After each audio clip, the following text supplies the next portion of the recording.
మన వారికి ఏదన్నా గుర్తుకొస్తుందేమో చూద్దాము. ఈ నాగరాజ్ ఎక్కడ ఉన్నాడు?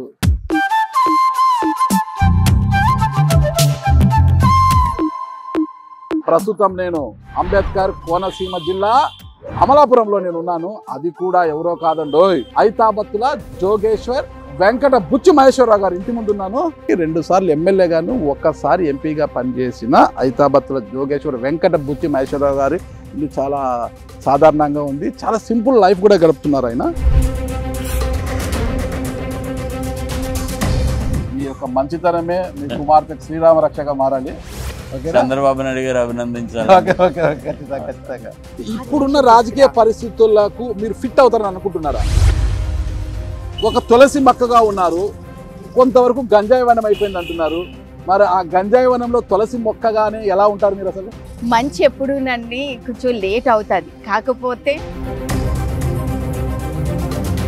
సారు రాహుల్ గాంధీకి పిఎస్గా ఉండేవారు అక్కడ. రాహుల్ గాంధీ ఫ్యామిలీ అంటే ఇప్పుడు సోనియా గాంధీ గారితో చాలా సఖ్యత ఉంటుంది మీకు. వాళ్ళ ఇంట్లో మనుషులు ఏది కావాలన్నా సోనియా గాంధీ గారితో కూర్చొని డిస్కస్ చేయగలంత పలుకుబడి ఉంది, అంత రేప కూడా ఉంది అంటారు కదా. మరి కాంగ్రెస్ పార్టీ కాకోకుండా ఎందుకు టీడీపీలో? తెలుగుదేశం పార్టీ మీ ముందే 3 నియోజకవర్గాలను పెట్టిందని మేము విన్నాము. అమలాపురం ఎంపీ కావాలా?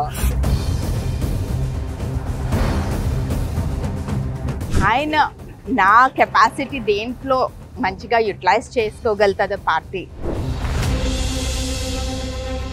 ఒకవేళ మీరు ఎంపీ పార్లమెంటులోకి అడుగు పెడితే ఆ Kotipalli Narsapuram railway line clear చేస్తారా? మన ఇకలాజికల్ గా జాగ్రఫికల్ గా మనం టెస్ట్ చేసి as it is fit for railway station. ఇంతటి చరిత్ర ఉంది కోనసీమ కొబ్బరికి.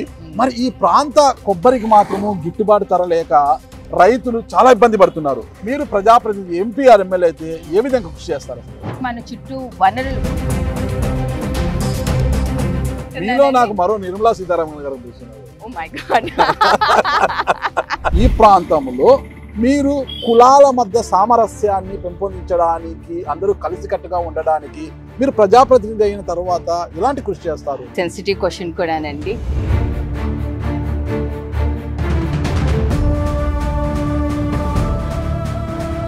మీ హస్బెండ్ అలా ఢిల్లీలో ఉంటారు కాబట్టి ఢిల్లీకే పరిమితం అవుతారా? ఓట్లేసిన ప్రజల కోసం ఏమైనా చేస్తారా? ఫస్ట్ పోరాటం అన్నదండి మన స్టేట్ కి స్పెషల్ స్టేటస్ అండి. మేడం వాయిస్ బయటకు వస్తుంది, స్పెషల్ స్టేటస్. పోరాటం చేస్తారా? వారసుడిగా మీరు ఉన్నారు కదా, మిమ్మల్ని కాదని అక్కకి టికెట్ ఇస్తున్నారు, మీకేం బాధ లేదా? అసలు తీసుకొచ్చిందే నేను. ఓర్పు సహనంతో అన్ని చేస్తుందండి. ప్రతి ఒక్కరిని సమానంగా చూసుకోవడం. అన్నా నిలయం అన్నది ఏంటి మేడం ఇది?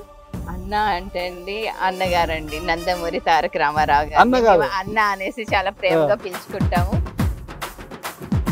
అన్నగారి నిలయం, మళ్ళా మీరు ఇల్లు కట్టి బాబు గారి నిలయం పెట్టారు.